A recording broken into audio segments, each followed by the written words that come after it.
Hello, and welcome to another episode of the Young Conductors Podcast. We are your hosts, Shaun and Kole, two conductors on a mission to encourage, educate, and inspire young conductor teachers.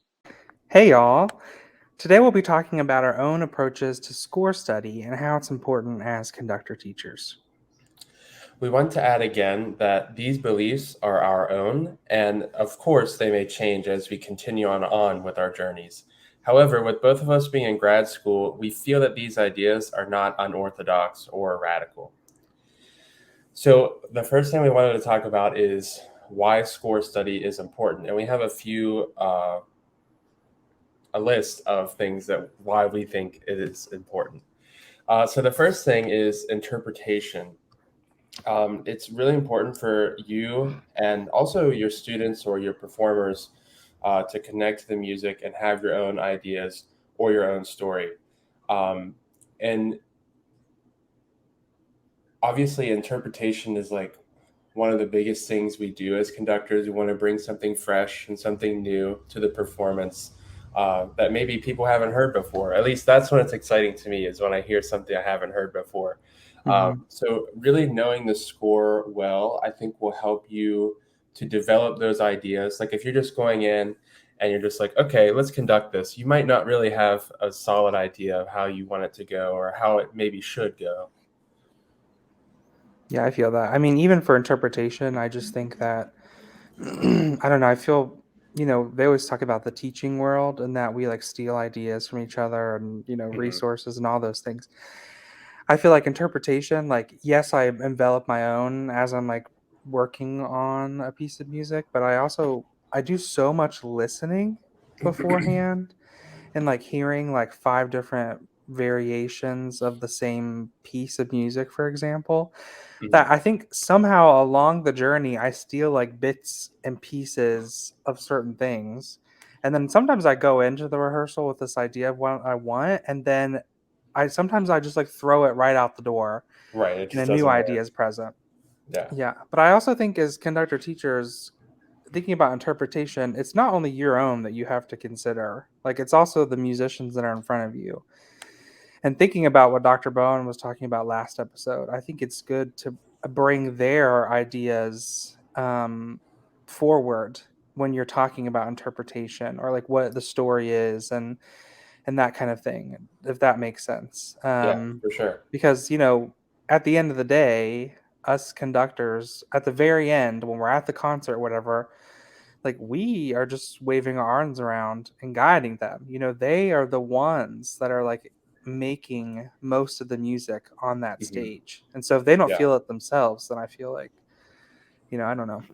Right. And if they have an idea that maybe you don't like or don't agree with, like guide them in that direction to where, like, tell them why maybe that might not be the right thing to do, but this might be the right thing to do. But obviously what they're saying is completely important. Yeah. But yeah, No, for lead them in sure. the right Like, direction. yeah, their voices deserve to be heard. And I mean, Yeah. I've also had I've also had many different ideas before. Like students will throw out different things, and it's great. And we may play around with each of those. And then you notice that like more people are like, "Oh, I like this one. I like idea B better than I Yeah. liked idea A. So maybe let's go with that." So it's like a collaborative effort on deciding the interpretation, which Yeah. is fluid. It changes, I think, as throughout the rehearsal process, which I Yeah, think is really cool. I've done that a lot in my community ensembles because it's mainly made up of like older people, so they like to chime in a lot too. So I always give them the option of like, do you want to slow down here? Do you not want to slow down here? Maybe a crescendo or something like that. So I definitely agree with letting it be collaborative. Yeah, that's a great word, I think, to use. Yeah, absolutely. The next C word that we're going to talk about is clarity and communication. I think it's really important to know the score well enough that your gesture reflects the composer's intentions and markings. And that's something, once again, interpretation might sneak in, or like with the ensemble, how the ensemble interprets your gesture, for example. But it's important to go in knowing things. So if I know that one section is going to, I don't know if anybody listening knows the Laban efforts of conducting, but if I'm going into something thinking that I'm going to be more bounce, for example, and the ensemble is like, oh, it's not really working, I may be like, oh, let's change it to flick. But I already have the idea in place that I can run through these different options. But once again, it's like knowing the school well enough. I mean, I think Shaun and I will talk about. Um, I think we have both winged rehearsals before going into Absolutely. something, and it's just like you're a living metronome for them in that moment. But I think the score study and taking the time to really sit down and write down all of these things is super important, especially Mhm. being clear with your gesture. I mean, I Yeah. can't tell you how many times I've like sat and like looked in a mirror. It's usually in a bathroom. I'm looking in the mirror and I'm like singing through something and I'm conducting it in the mirror. And I look and I'm like, that's not kind of what I was wanting to show. So I'll try different Mhm. things. So I think that gestural clarity is like super important to practice ahead of time and being willing to have different options, I think. And you'll Yeah. have more options, I think, as you grow as conductor teachers. But yeah, being clear with your clarity and communication, what are you trying to convey to the ensemble is super important to think about. So thinking about like tempo, for example, like how are you going to make those tempo changes happen? How are you going to differentiate articulation when you're with your gesture? It's all things that you need to consider when you're doing Mhm. score study. And these things, I realize like now that I'm thinking about this, like score study is something like my process of score study has changed drastically over the last few Yeah. years. I mean, I am not a Same. theory person. And so I think Shaun knows this. We had theory together. I'm not a theory person. And I think when I first got the idea of score study, I'm like, oh my gosh, I need to write Roman numerals for every single thing, like we did in theory class, right? Every single thing that's going on, I need to write a Roman numeral for, and that's not the idea. I mean, you should know what's going on well enough in your score, and Shaun's going to talk about analysis in a second, but um, yeah, it's definitely changed over the years. Yeah. So if we're Absolutely. saying something and you're like, I don't know if I'm ready to do that, feel free. Or if you're like, let's try, I've never thought about that before, also feel free to do it. This is Yeah. definitely fluid and you'll figure it out on your own. But Shaun, Or you want to even talk if you're about like, that's so stupid, I don't ever want to do that, then oh, feel free right. to Like, what never are do that as what are well. these two imbeciles talking about? Just ignore us, just Right. ignore us. Right. But I was like we were talking about earlier with uh, clarity and communication. Um, Obviously, this is an extreme example, but if there's a term in there and it says adagio at the beginning and you're conducting at quarter note equals 160, that is obviously not going to be very clear for your ensemble, and they're going to be Mm-hmm. like very confused. So make sure you're clear on the terms and the instructions, if you will, as well. Mm-hmm. So I guess that can kind of segue into the analysis / form. So for me, I think that finding the form, it's more of a roadmap, and it's more for yourself rather than the performers. Obviously, the performers probably know it, or if you're in a teaching setting, it's important to teach them the form and what's going on. So like the standard like orchestral repertoire form would probably be sonata form. So you have the exposition, the development, the recapitulation. So in the exposition, you have the first theme, usually a transition, and then the second theme. Um, I don't necessarily mark those in my score, but I think it's definitely important to be aware of them. Like, okay, this is the first theme. And as time goes on, you become more aware of what is the first theme, what is the second theme, and how are we getting there. That becomes like a lot more apparent as you get more experience. Mm-hmm. But for me, it keeps my brain like grounded, I guess you could say. Like, okay, this is the section that I'm in. I know what I need to do. I know where I need to go. And the same exact thing goes for phrases. Sometimes I like to mark phrases with like a little arch above, like with the 2-bar phrase. I'm going to show you guys in a little bit, but with the 2-bar phrase, I'll like do an arc above the 2 bars. And, if I quickly look down, I'm like, oh, yep, that's a 2-bar phrase. Got it. So I think that also just keeps me really grounded. And it's really helpful for me. Some people don't really care about form. Now, I'm not saying you need to be like, okay, this is rounded binary, like blah, blah, blah. You don't necessarily need to do that. But just so you know, like, okay, this is this section. This is this section. And I think it'll help you keep your place. Yeah. I mean, I also think about when I'm thinking about form and the different sections of music, and you'll see this in our scores a little bit. I usually use like a big black line to distinguish between different sections. But I like to bring in the interpretation idea with the form. And it's like if it's a new section, there's a new idea going on. So it's Yeah. important to know about these things ahead of time, like Shaun was saying, to best prepare for whatever you may come across in the rehearsal setting, which segue into thinking about another reason why score study is important is because of the rehearsal process and preparation. I mean, I'm just thinking now, like we've talked about winging it before, but yes, we all wing it at times. Maybe you're given the music right before rehearsal or something happens, you're not able to, whatever happens along the way. You are going to have a way more efficient rehearsal if you know that score already going into it, right? Yes. Versus it being like a game of Where's Waldo and you're trying to figure out what to talk about. So like going into rehearsal already knowing things, already coming up with, oh, I know that um, the basses are going to have a really hard time with this low note and measure yada yada. Preparing for that ahead of time is going to help a lot more, help the rehearsal process be a lot smoother. But once again, there can only be so much done before you get in front of the ensemble. But being ready to have different options of what you can do is super important. And of course, listening is a really important part of preparing for the rehearsal process and being in the rehearsal process. I mean, like if I'm talking about a low G, for example, like my ears are going to be listening at different for different sections.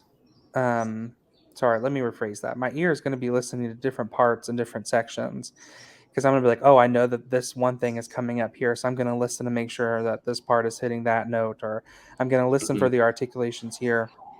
So knowing the score well enough is going to, yes, help your rehearsal run smoothly by knowing the score, but also being able to listen and detect issues amongst your ensemble. If you don't know the score, it's going to be really hard to detect those things. You're just going to be like, great, this is the first time I've heard this. It sounds amazing in that moment.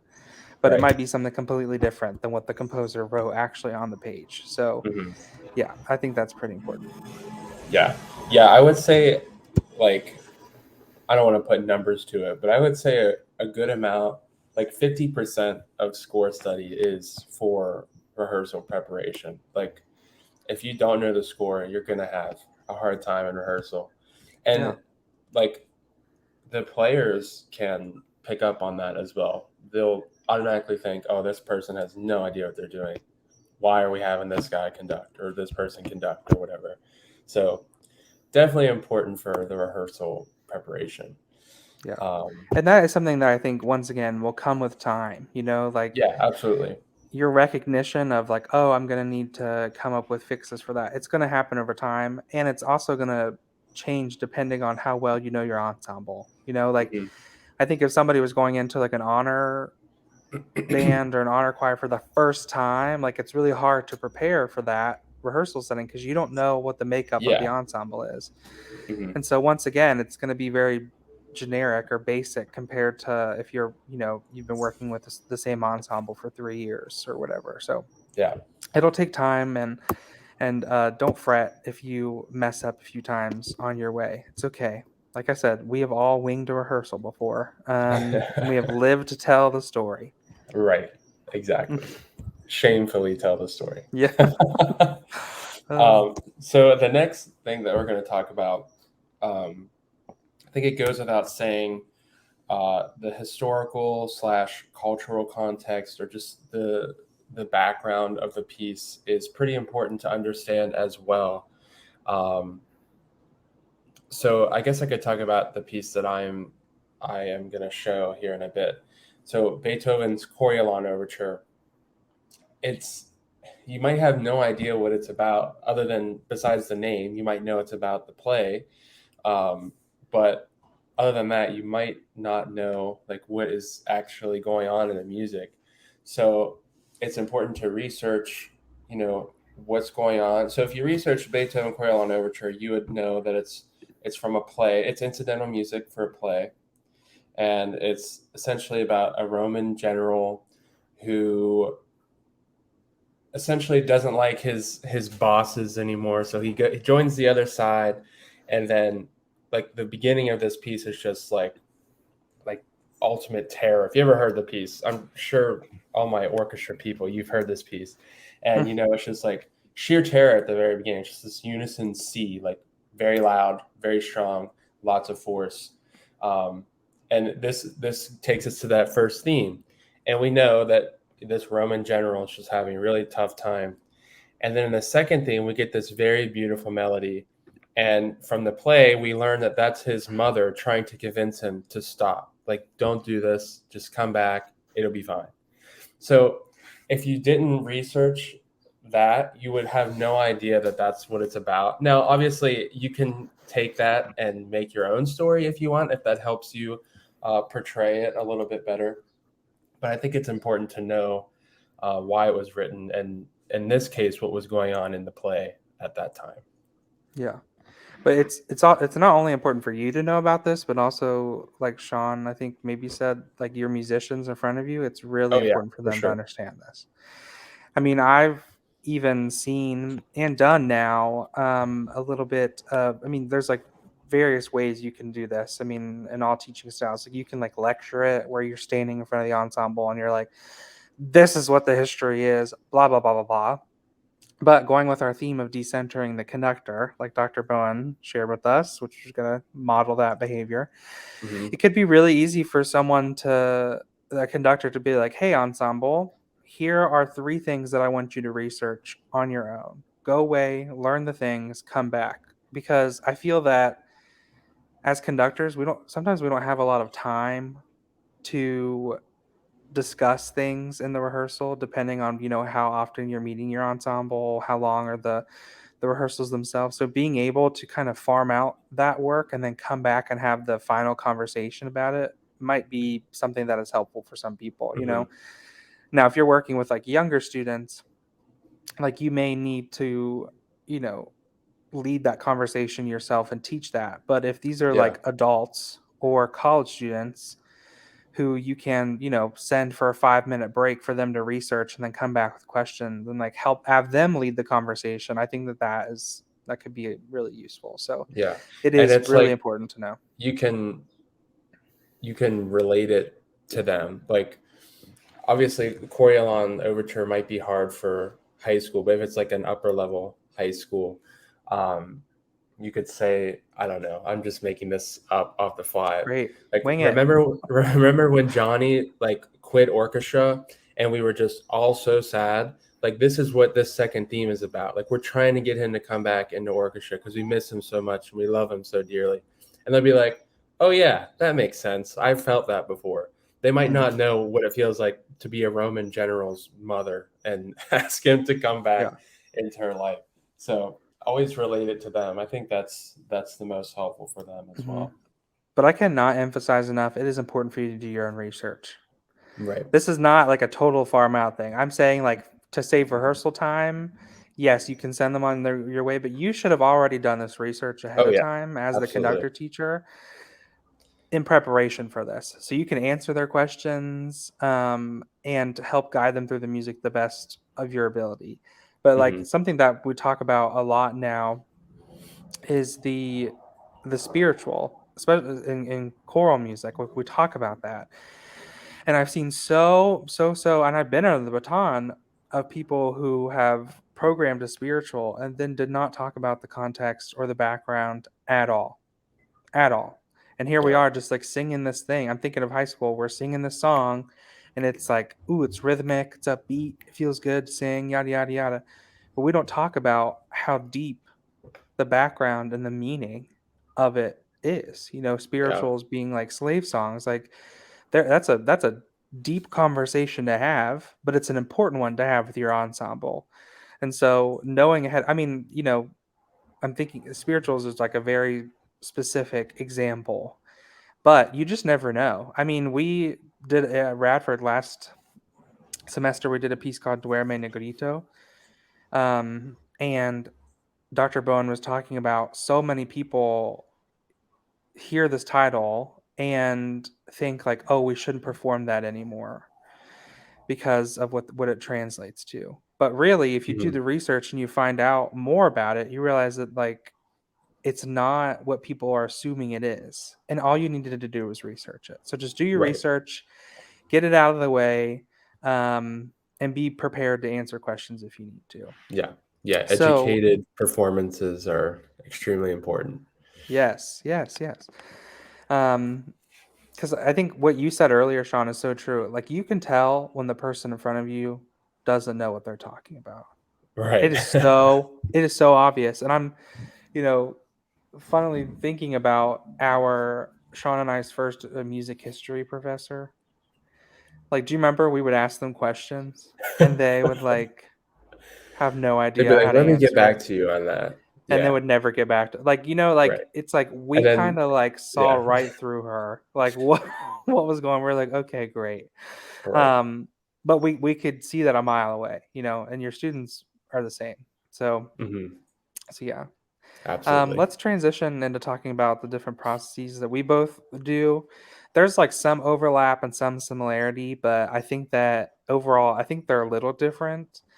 But once again, these may sound similar of things that you've heard in the past, but these are what work best for us. So, like, this is not us being like, you need to do it this certain way, and if you don't, then you're a loser or something like. That's not what we're doing here. Yeah. Like, we Right. are just saying this is what's best for us and what we fine tuned, and it Yeah. may even change in the next few years. Who knows? But right now, in this Exactly. moment, this is what works best for us. Yeah. And so you need to do what works best for you. So no one method fits all conductor teachers Right. ever. It's a very So personalized thing. if you have someone that's like, you need to do my method my way for me, and then like, okay, great. That's, whatever. Ditch it if you feel you the need to later on. But I mean, all teaching is pulling, stealing, and mixing up what you have found and using it in a way that you need to use, or that's comfortable to you. So do not compare yourself to others. Like, Shaun may come over here and be like, he's not, but he might come over and be like, oh, I wrote a Roman numeral on every single measure of my overture score. I would hope that that's not the case. But if you would, I'm not going to be like, oh, I didn't do that, I must not be as smart, or no, don't do that. Right. Just do what's Yeah. best for you. So you're all individual and unique, and don't compare yourself to others in this capacity or any capacity. So, Yeah. Shaun, Absolutely. why don't you talk us through your score? Sure. So, like I said earlier, I'm going to be talking about Beethoven's Coriolan Overture. If you're on the YouTube video, then, which by the way, we do a YouTube video as well if you want to watch the YouTube video instead of listening to the podcast. Fair warning, we're not Abercrombie models. So Right. just be prepared We for that. almost are. We're almost to that, maybe. Okay. Oh my. So yeah, if you're on the YouTube video, you'll see a few pages from my score. So the very first thing I do, which we talked about already, is research. Research. I can't say research that fast. I also have braces, by the way, if no one knew that. I'm an adult and I have braces, so it's hard to talk sometimes. It's okay. We love you and your unique self. Oh, well, thank you. I appreciate it. Mm-hmm. So research. I think that program notes are really great for this because a lot of times it will tell you the why, the where, and the when. So you're saying you're finding program notes out Yeah, somewhere? yeah. If you just type in like Beethoven Coriolan Overture, you'll probably get like the LA Phil. They'll have their program notes on it from when they performed it. And there's so many different orchestras that do that. And honestly, that's sometimes where I get a lot of my information on the piece is from program notes. It's so nice because it's like the thing that I want to read. When there's like an 80-page essay on the first 5 measures of a piece, it's like, okay, that's a little much at the moment. I just want to get a brief like knowledge of this piece. But maybe, when I get deeper in the piece, I would want to read that. So I think program notes are really, really good to rely on for some of this information. And then the next thing I do is I usually listen to the piece. I find a recording, usually of a conductor that I like. I try to find a conductor that I like. If I don't, then I just, find a recording. And sometimes I find the recording with the score. Like if I don't have my score yet, I'll get the YouTube video with the score. So those are pretty helpful as well. So with that said, I like to listen with the score. Like if I have my score already, I'll open it up and I'll follow along and I'll listen. Recordings are a huge resource. I know some people really don't like recordings, but I think that they're very helpful. Totally. I would say don't rely on them. Like don't use good recordings. I want to add good recordings are useful. Absolutely. Yeah, that's why I try to find a good conductor. But yeah, definitely don't rely on them to learn the piece. Because if you're doing that, then it's just artificial. Like I don't feel like you're fully aware of the piece and like the power of the piece. If you're using the recording to learn the piece. I mean, if you want to conduct along, that's fine, like in your first read through, but definitely don't rely on them to learn the piece. That's enough of that. So then form analysis, I talked about a little bit already.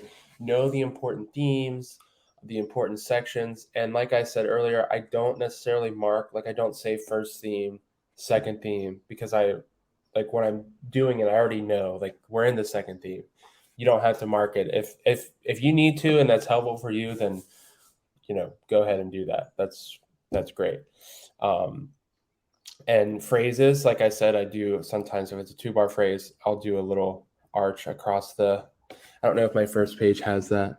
No, it doesn't. I think the second one does. And then normally after this form analysis, I go through and I do a harmonic analysis, and I do this at the piano. I remember way back, we talked about keyboard skills and how important they are. And for me, they are extremely important because I like to do my harmonic analysis on the keyboard. It's just easier for me to do it that way because, you just build the chords and it's like, oh yeah, okay, A minor or something like that. And I wanted to talk about pop chords versus Roman numerals. I think for this piece, so I did this piece for a masterclass, so I was like really nervous about it. So I'm pretty sure I went through and did like literally every bar harmonic analysis. Oh, you did? Yeah. So what Kole was talking about is actually kind of true. Sorry. No, it's okay. I was just like, I gotta know this stuff. I really want to know it. I'm gonna do it. So I sat down and I did it, and it does take a lot of time. But I think ultimately it's worth it in the end because it will help you with, intonation tuning things. Like I know this chord is F major, so that A probably needs to come down just a little bit. That kind of thing I think is important to know. Oh yeah, pop chords versus Roman numerals. Sorry. I like pop chords because love a good pop chord. Yes, love a good pop chord because there's no extra thinking about it. It's like you put a C7, that's a C7. That's it. But if you put like a 5, a 4, sometimes your brain like doesn't work that fast and you got to be like, okay, 5, a 4, blah, blah, blah, blah, blah. Here it is. So for me, it's just, I already am aware of how that chord is functioning. Now, if you want the functions of the chords, I think Roman numerals would be good for you. But if you're just like wanting strict harmonic analysis, I think pop chords, they've been very helpful for me. Obviously, you know that G is the 5 of C. Like you don't need to put 5. I don't think. I have to interject because I just thought of a little anecdote that I wanted to Sure. share about pop chords. Which Sean will probably remember this, and you might already know what I'm about to say. But I will never forget. I think it was our third theory class, Theory 3, Written Theory 3, where we had an exam. Do you remember this? And it was a really tough one. I don't know if it was our final or what, but we I think it was walked out of about there. the midterm. It was a big one. Yeah. And I remember walking out of the room, and all of my friends, including Sean, was right there. And I was like, oh, I said, those Roman numerals were so hard. And all of them looked at me and they were like, Cole, we were supposed to put pop chords. And I remember being like, oh my gosh. And so I ran back in, and thankfully our professor, Dr. Heap, he's amazing. Love that man. Yeah. But I said, Dr. Heap, I put Roman numerals, not pop chords. And I was like, can I fix them? And he was like, looked at it and he was like, oh my God. He was like, yes. And I was like, thank you so much. So we love a good pop chord. That made it so much easier. Anyhow, sorry to interrupt. I just needed to share that. And that's also the thing. When it's like, if it's constantly changing keys, like Roman numerals are just kind of difficult to keep up with. So hard. But I will say, like, even when I do my pop chords, sometimes if we've modulated or we're now in a different key area, I will write the key. I don't know if I put that page on these, but there's a moment where it goes into E flat major, and I just literally wrote E flat and then put a colon, because now I know that we're in E flat. So that's. Are you able to like turn the pages on here? Yes. Okay, great. Love that. I don't think I put it on there. Oh well. Okay, I'm sorry. I'm taking too long. No, I interrupted. No, it's okay. The next thing is, like, I go through and do my marking. So obviously this would be cues, dynamics, terms, groups, phrases. So I think what I'll do is I'll just show you my markings here. So the first thing I want to talk about is 8, 9, measure 30 here. You notice I put a little bar above, and then the next measure is exactly the same, so I left it alone. And then in these two bars, what Beethoven is doing here is he's accelerating the tempo by making the values a little bit less. So like we had whole notes, half, half, half, half. And here he had half note, quarter note, half note, quarter note. And then he changes it to dotted quarter, eighth, dotted quarter, eighth. And this is a very standard thing that you will find in classical music. I do want to add that you people who are not watching the YouTube video, we're going to put links to these example scores. Oh yeah, that'd be great. In our description, because it'll probably take you to a Google Drive where you can look at these. So if you're listening and be like, what is he talking about? Pause the video or the podcast, or you can skip along a bit. And then come back to it, and so you can visually see what Shaun is talking about. Okay, continue. Sorry. I just realized I don't have to put my face in the camera. I can just look at my score that I have. Oh, yeah. Sorry about that. Wow. Think smarter, not harder. I know, right? So after those two bars at the whole notes, I now put a slash on top of each half note, marking that this is getting faster now, and things are happening on beats 1 and beat 3 instead of just one bar. It's now half a bar for each bar. So I also wrote on there energy and intense. Sometimes I write those little directions just for myself, so I know, like, okay, this is very energetic. And before that, I write super small because I want to be. I'm a very large person, so conducting super small is really hard for me. So when I need to do it, obviously I'm going to write it like super small, be reminded, and do it. So that's what those little hash marks are for, just to pinpoint that energy, where it's coming from and how it's going to the next thing. And you'll notice I do have the pop chords here as well. I do put Roman numerals just because I was like, okay, that's 5, got it, 1, 5, got it. Like, that was just very simple for me to do. And then let's go to the next page. What page is it here? Number 5. I kind of jumped around. I didn't want to show you the whole thing if I didn't need to. So what I have here is this little hyphen and then clarinet seconds. And I learned this actually from Kevin No. He's like a huge score study person. And what he does is he'll write instruments that are playing the same thing. So if you notice here in measure 56, clarinets and second violins have the melody. So just right off the bat, if I'm in a rehearsal, I can look at that and just be like, okay, clarinet, second violins, let's do this melody together. And it's just like that changed my life. I was like, oh my gosh, that's so smart. I'm going to do that. And I've been doing that. Because especially if you're in like a very large score, this is not so large, so it's a little bit easier. But if you're in a score that's using the full page, and you have all these instruments, you might like take too much time. Okay, clarinet, first violin, timpani, like it just might take too much time. So writing those little things are important. The little brackets that I do, I kind of interchange this bracket. It means two things. One, it's either a cue, or two, it's something new or something, something new or something important. So that's what this bracket means in the woodwinds here. So with that bracket, I know all those woodwinds are playing that. So that's important to know. Let's see, anything else on this page? No, let's go to the next page. I guess I didn't put the 2-bar phrase thing. I'm sorry. I didn't leave that page. My bad. So this page, number 16, let me flip to that so I can see what I'm doing.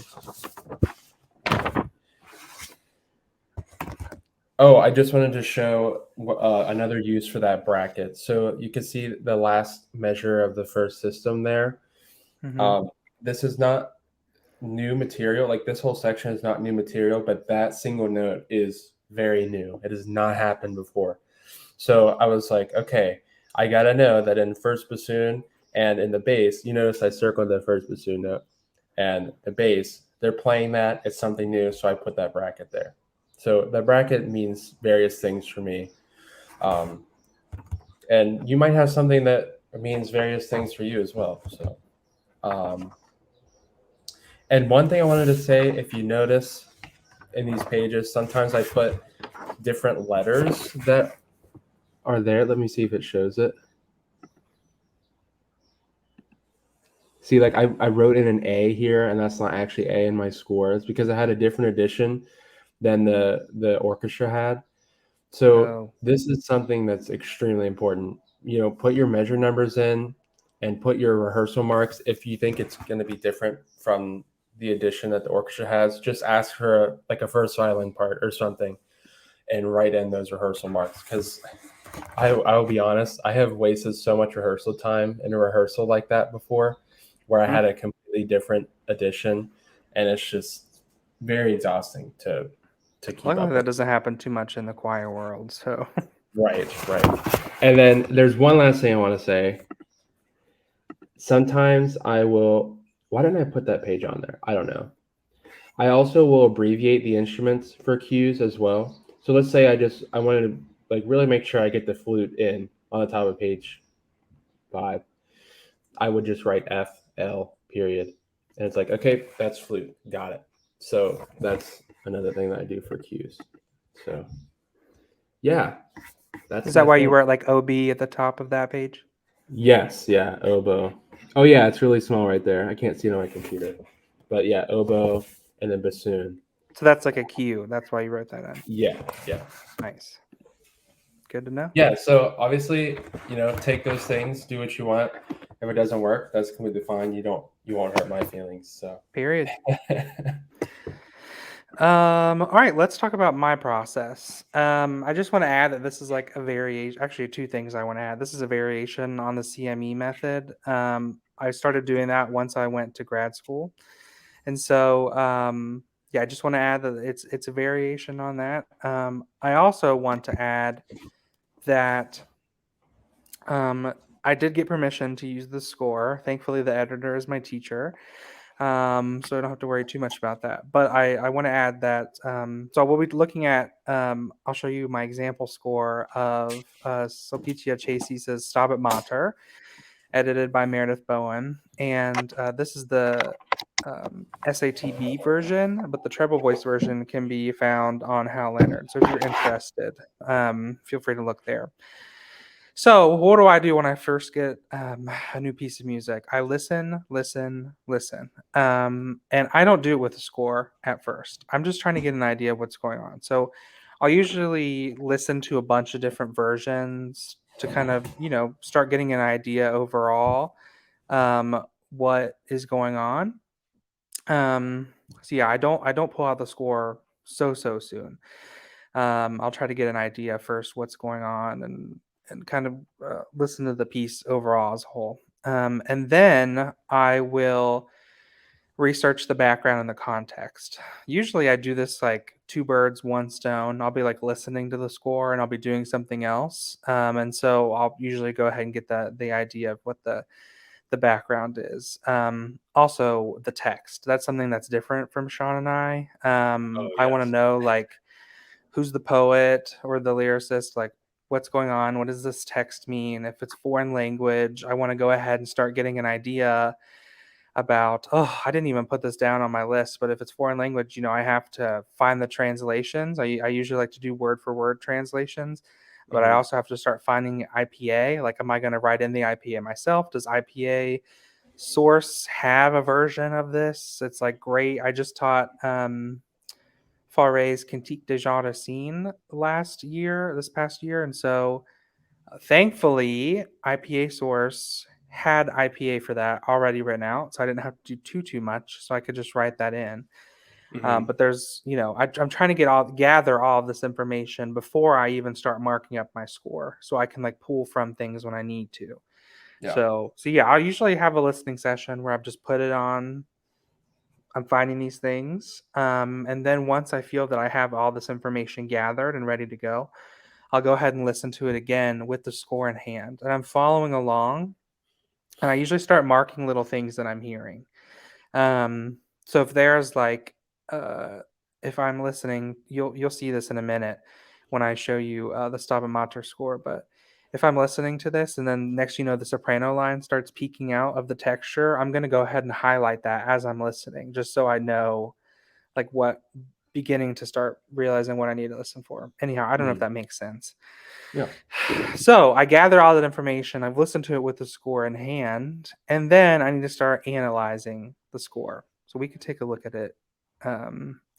Here. You'll notice that there's Cole's is much more colorful than mine. Very colorful. Yeah, I guess I could add. I tried the colored pencils, and my brain just like explodes. So, well, yeah. So it's okay many if of colored you, pencils don't work for you.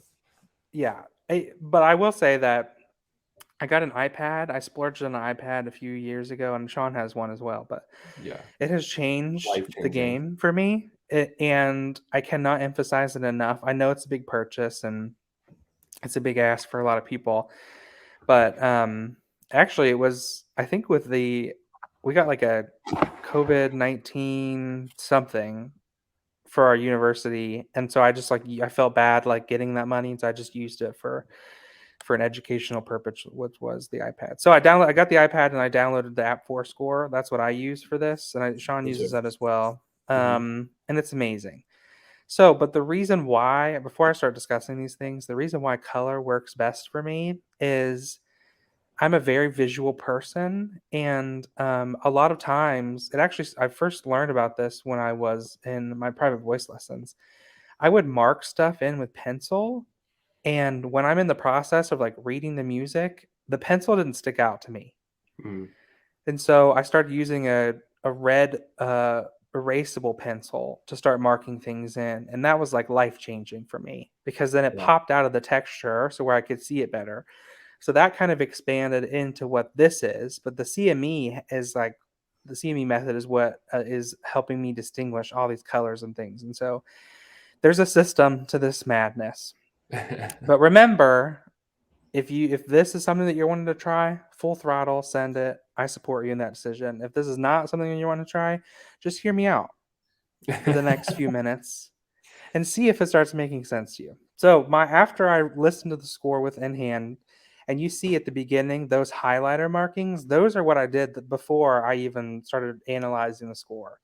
I would see things are starting to pop out of the texture, like the soprano line at the top of the second page, the C natural to B to A.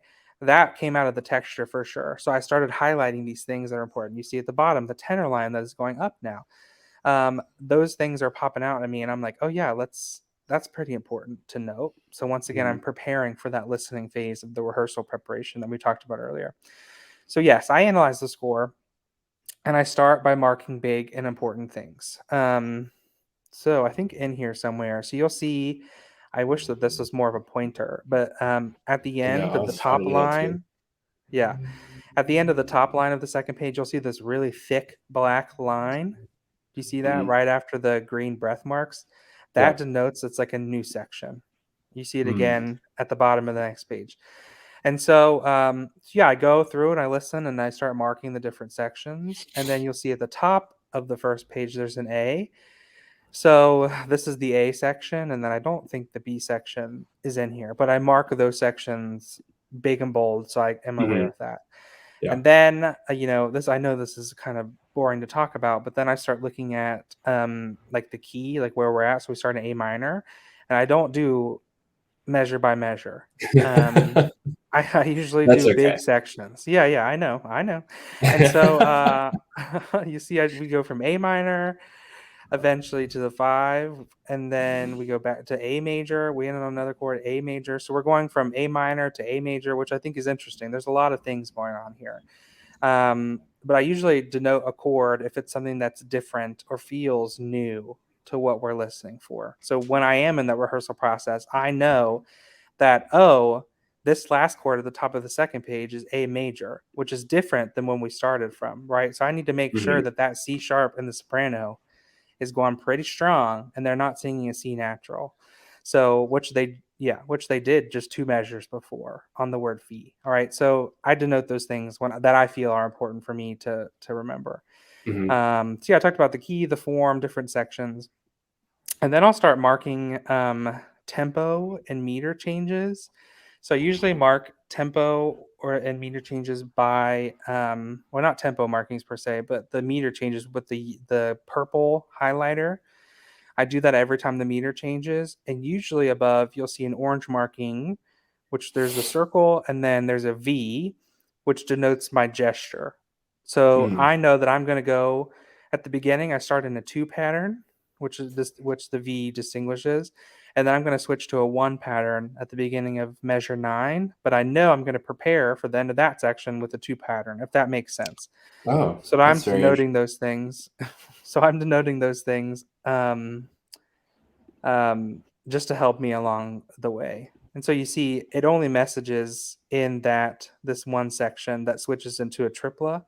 So we start at 2, then we go to the tripla, and then back to the 2. That's really the only time in this whole piece. It happens again later on that I really change meter. But I realized that a lot of choral music nowadays, like there's some meter change or some pattern changes and meter changes a lot going on. And so you see it a lot more frequently than in this score per se.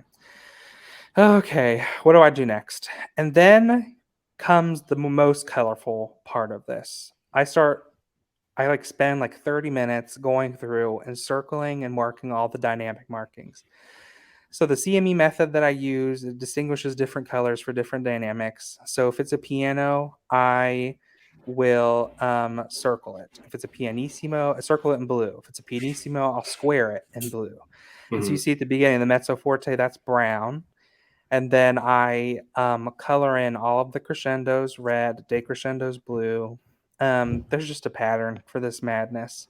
Yeah. And like I said, it really helps it pop out of the texture when I'm looking at it. And so I remember, this is red crescendo. I need to do that. And it helps me a lot. So you'll also see the big red arrows at the bottom. This is because the tempo is changing, which I find is helpful for me. So instead of circling the 132 or whatever, I'm going to go ahead and draw those red arrows in so that I know that I need to start going faster here. And so I distinguish that also by marking a big red line at the beginning of that tripla.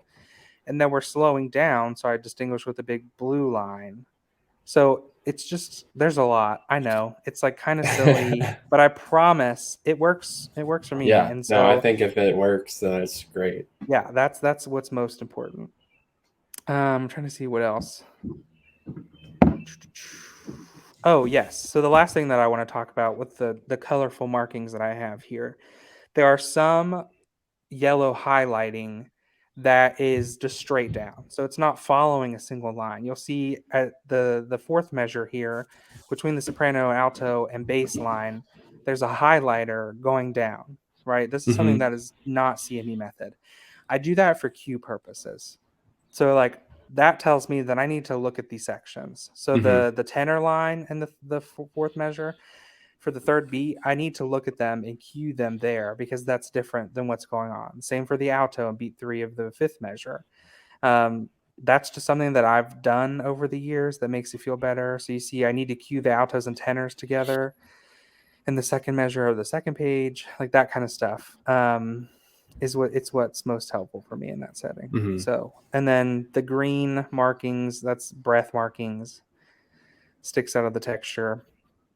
So yeah, so that's the colorful things. And then just to talk about the text really quickly, you'll see that at the top of the page, the sorrowful mother stood. This is when I'm going to start writing out the word for word translation of what's going on, as well as writing out the IPA underneath of it. So I'm not going into the rehearsal setting unless I know what the IPA is. And if I don't know it, if I can't find it, if I'm still working out, we're going to be singing on do until I can get that ready to go. Yeah. And so I mark up my score. I've listened to it a bunch of times. I have a general idea of what's going on. And then, like Shaun said, I'm going to go sit at the piano and I'm going to sing through all the parts individually. Sometimes I will play parts together at the piano. Maybe I'll play the soprano and alto line together so I can hear what it's like. Maybe I'll sing the soprano line, play the alto line, that kind of stuff, variation, just so I can start internalizing and feeling what the lines feel like to sing. Because I also feel with interpretation, like vowels are really important in the choral setting. And so I might start singing Stabat Mater. And I might be thinking like, oh, how do I want to do the vowels here? Do I want them more bel canto in this setting? Yes. Or do I want them more contemporary? How does it feel in my voice? And be prepared to give students options based on what I'm hearing. So because the vowel tuning process is really about intonation. And so I'm going to focus on that. So sorry, rant over. That is what I do. Yeah. I would say, as we're talking about like practicing through the parts or singing, if you're doing a rhythmically challenged piece, it's super important to like know those rhythms as well, because how in the world can we expect our students or performers to get the rhythm if we ourselves can't sing the rhythm? Right. So I think that's important as well. But I mean, also for you people who are working with a pianist, there's been many circumstances that I have been leading the rehearsal setting and the pianist has been getting the rhythm wrong. I think most times it's like, oh, okay, they're going to handle this. They're a pianist. They must be good at rhythm, which 9 times out of 10 they are. And it might be a little mishap, but you should always be listening for everything. So yeah, Shaun's right. Like you need to know everything from the notes from to the rhythm to the dynamics, everything you need to go ahead and prepare, which takes a lot of time. I don't score study a day before I'm teaching a piece. Well, that's not ideal. I've done it before, but that's not ideal. Usually I want a few days that I can like get settled into the ideas and not feel rushed to learn something. But if you are in that position, go ahead. I was just gonna say, don't feel embarrassed if you like accidentally do get something wrong or you make a mistake, because obviously we're all human. Yeah, we make many mistakes. So don't get discouraged. Most of the time, your whoever you're conducting will be supportive. Most of the time. So don't worry. So, all right. Thank you so much for listening to us. I think this conversation went longer than I think Yeah, it we was a were little too expecting long. it to, Sorry, which is, y'all. whatever. You can speed along this process if you would like. Or if you're Yeah. here, it might be too late. I don't know. But as always, Shaun, do you want to lead us in our last section here? Yes. So, we like to give 2 conductors to watch. And my conductor for today is Ankush Kumar Bal. He is the music director of the Omaha Symphony. I was lucky enough to go to his seminar. Well, it was a seminar called Everything But Conducting, and it's from the Everything Conducting team. If you guys haven't checked them out, you definitely should. He's part of that team, and he had a seminar, and it was just really great. It was all the behind the scenes stuff, like getting the job, acing the application, that kind of thing. And we got to see him do a concert and some of his rehearsals, and where he conducted Mahler 5. So that was really fun. And he's a really great conductor. You can find some videos of him on YouTube. So, yeah. And then for me, I decided to put down my friend and colleague, Shaun and I's friend and colleague, Dr. Leticia Grutzman. Mm-hmm. She is originally from Brazil, but we met her a few years ago. And yeah, she just recently accepted the new position at the Saginaw Valley Director of Choral Activities job. So super excited for Yay, her. Leticia. Yay. Dr. G. And yeah, she's amazing. Her gesture is so clear. It's beautiful. Shaun and I think have both been in an ensemble in her direction. Did you play for her I think so, community yeah. Mm-hmm. ensemble? Yeah. She's a really fantastic person. Gorgeous gesture. And so I think she has some videos on YouTube. So if you feel free to look her up, that's someone who is still on their journey, and you should definitely pay attention to. So, anyhow, without further ado, thank you so much for joining us for today's episode and listening to our various rants. Um, and once again, this is not set in stone. These are just what works best for us individually. Right. And so, if this is something that works for you, feel free to, or either one of the things, anything we've talked about today, feel free to reach out and let us know. We'd love to hear from you. Yeah. And also, if you don't already, feel free to follow us on our Instagram at young.conductors.